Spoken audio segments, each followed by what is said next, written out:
Good morning, ladies and gentlemen. At today's press conference, we will hear from Governor Cox, FBI Director Kash Patel, and Sheriff Mike Smith. We also have with us Utah DPS Commissioner Bo Mason, Lieutenant Governor Deidre Henderson, FBI Special Agent in Charge Robert Bowles, and local and federal law enforcement partners. Following the remarks today, Governor Cox, Director Patel, and Commissioner Mason will take questions. Thank you.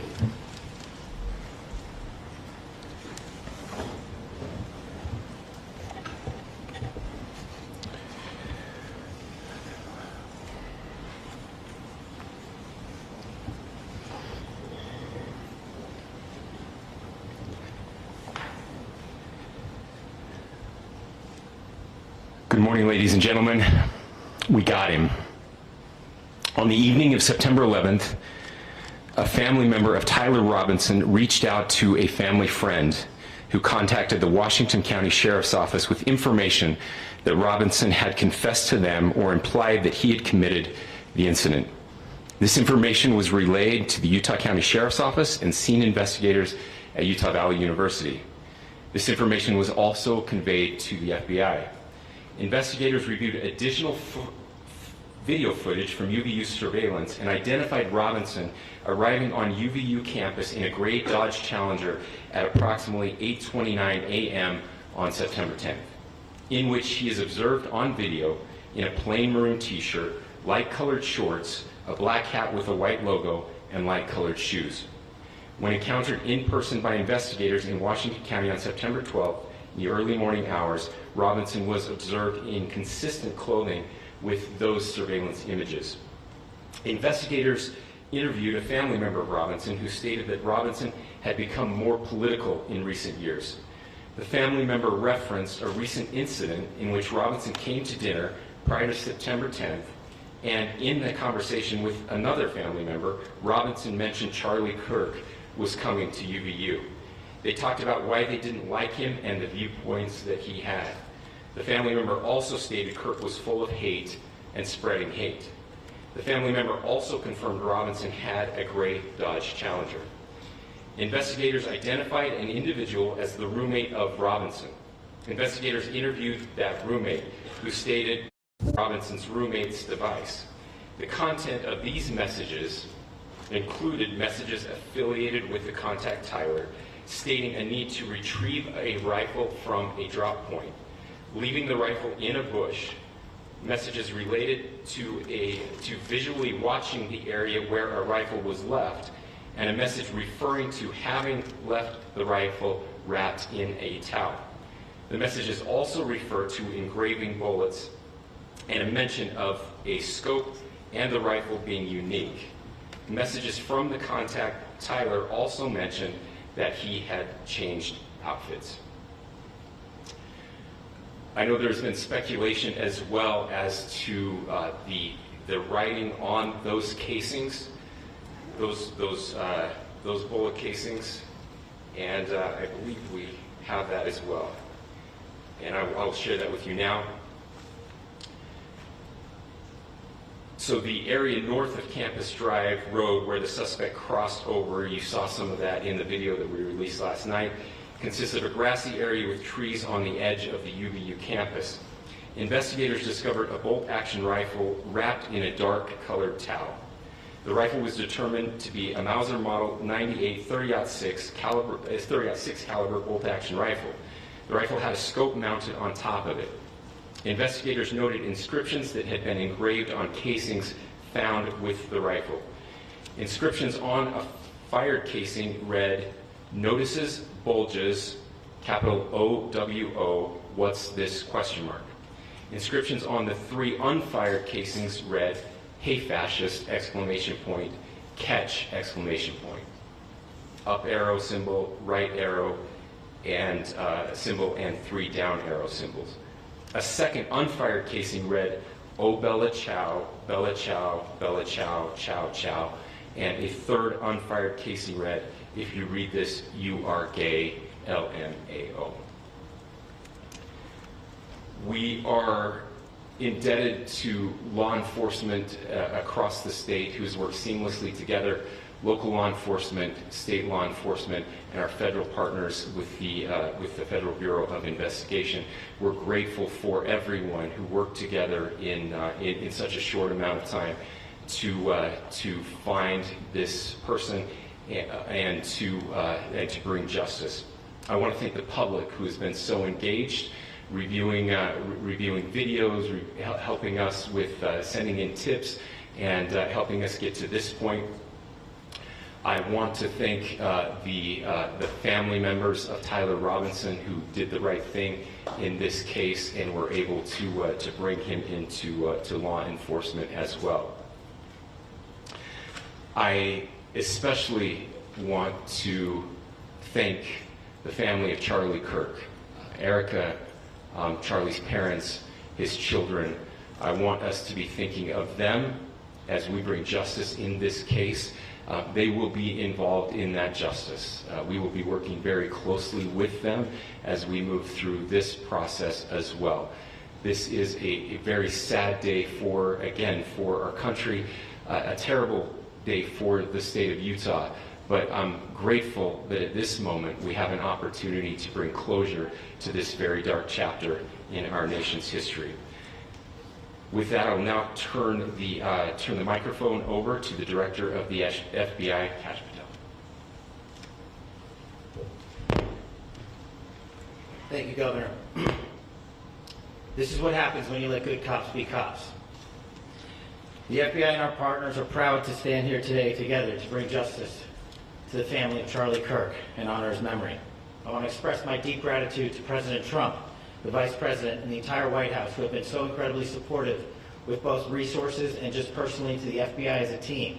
They had our backs the entire way, and I just want to express my gratitude for giving us the resources we need to operate in this space to bring this sort of justice at this sort of speed. In 33 hours, we have made historic progress for Charlie. Governor Cox, our partnership has been absolutely incredible these last few days. Our partnership will endure. Your state and local partners, your sheriffs, your DPS community has been unbelievably impressive in the hardest of times. And a case like this cannot be solved, cannot be brought without partnering with your state and local authorities. The FBI has a certain role to play. We will play that role, and we will lead after the federal government. But Governor Cox, we are so grateful for your state partnership that led out on this investigation. A little bit of the timeline. Charlie was shot at 12:23 p.m. on Wednesday. The first FBI agents arrived on scene in 16 minutes with chiefs of police at 12:39 and secured the scene. The FBI immediately launched fixed-wing assets. We utilized these assets to transport personnel, specialty technicians, hostage rescue teams. We also utilized these assets to go back and forth from the East Coast and here in Utah to transport forensic evidence and other evidence that will be analyzed and is being analyzed at our FBI laboratories in Quantico and other laboratories, including the ATF. At my direction, the FBI released the first set of FBI photos of the suspect at 10 a.m. local time on 9/11. Then, shortly thereafter, the FBI reward of $100,000 was released at 10:45 a.m. local. Myself and Deputy Director Bongino arrived on the scene at approximately 5:30 p.m. on 9/11.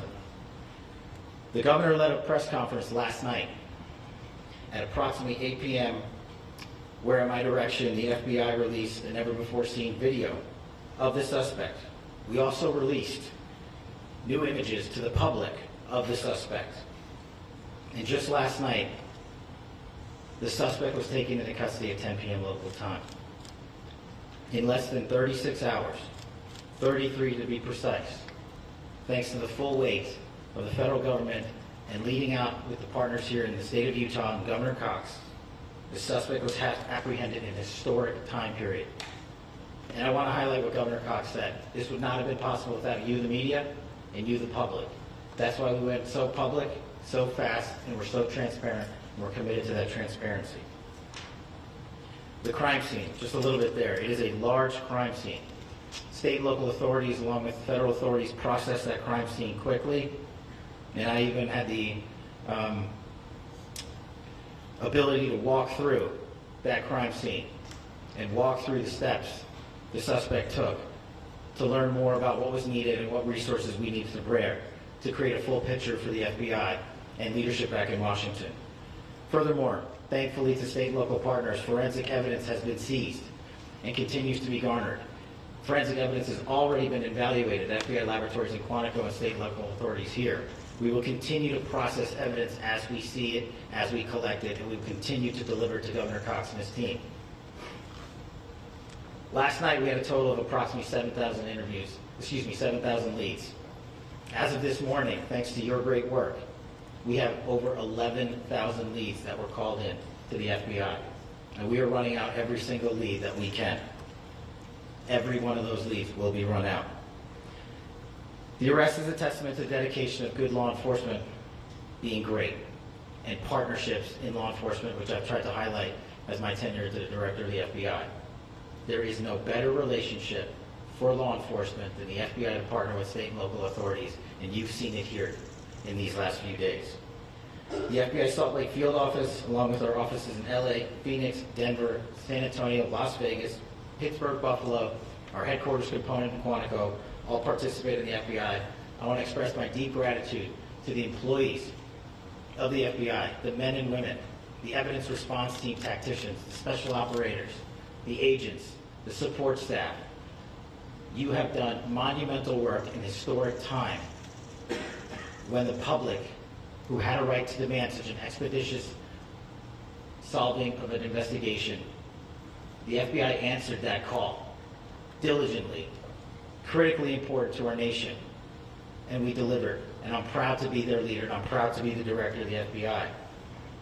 This is very much an investigation, as the governor said, and we will continue to work with state and local authorities to develop the investigation, to provide them the evidence they need for their ongoing prosecutions, and we will be here to answer every call they absolutely have, as long as it takes, for as long as we need to find and apprehend whatever suspects were involved in this crime.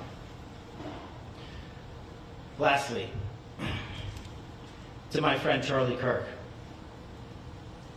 rest now, brother. We have the watch, and I'll see you in Valhalla.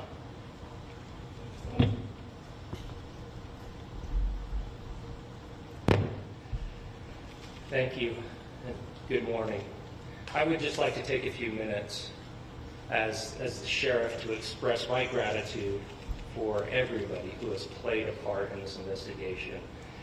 As you know, it's been a vast, a complicated, and a very, very fast-paced investigation. You're looking at people standing up here who are running on, if they got an hour's sleep in the last couple of days, they're probably lucky.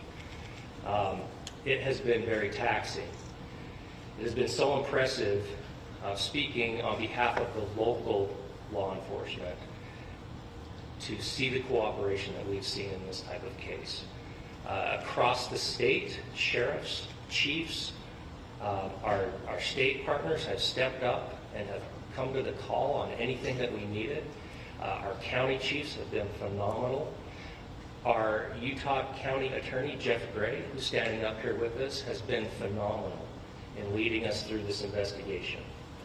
I would like to thank the federal government for their resources, their assets. Our local team here, our FBI team, has been extraordinary in helping us work through this and bring this person to justice. Most of all, I would like to thank the public, and specifically, I would like to thank the public who turned to prayers and who turned to positiveness for us. I would like to thank them on behalf of the law enforcement community, because we needed those prayers. That's what we needed to get through this. We needed your support, and you gave it to us. We needed your patience, and you gave it to us. And I would like to thank you for the Kirk family, because that's what they need, is your support and your prayers, and that will get us through all of this. So thank you, everybody, for everybody that has stepped up. We've had such a phenomenal response to this. Thank you.